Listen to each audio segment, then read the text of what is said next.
Hi, 你们好. Welcome back to Mandarin with Ray. Is Chinese hard to learn?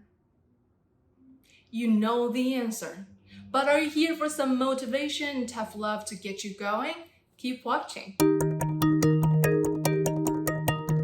Great news for you all. Chinese has one of the easiest grammar systems of all languages in the world. We don't do plurals, we don't do conjugations, all the pronouns sounds practically the same. We have the easiest number systems in the world, and you will find so much more things that you don't have to worry about once you start to get into the grammar of Chinese.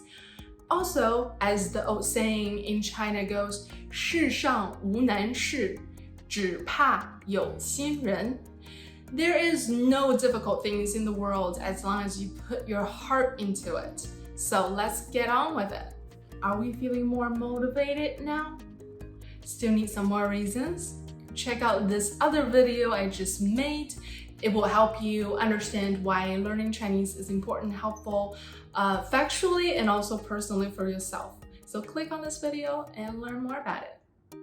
The only way to conquer the Mandarin mountain is to take it one step at a time.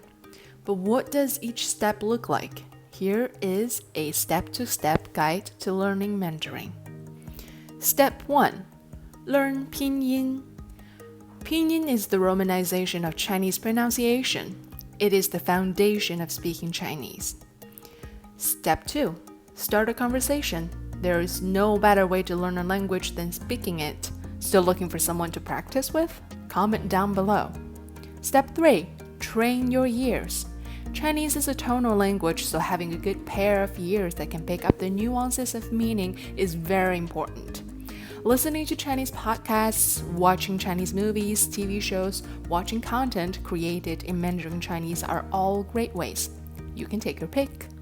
If you will be happy and content with basic level conversational Chinese, these 3 steps are all you need and easy peasy. Anybody can do it. But if you want to take it a step further, a step up, follow me on the next 4 steps. We have some more work to do. Step 4. Practice in context with real Mandarin speakers. Chinese language is not as forthcoming as English. It is all about the context. So picking up that emotional intelligence is a big part of understanding what people are really saying. Step 5. Start writing, or should I say, drawing the characters.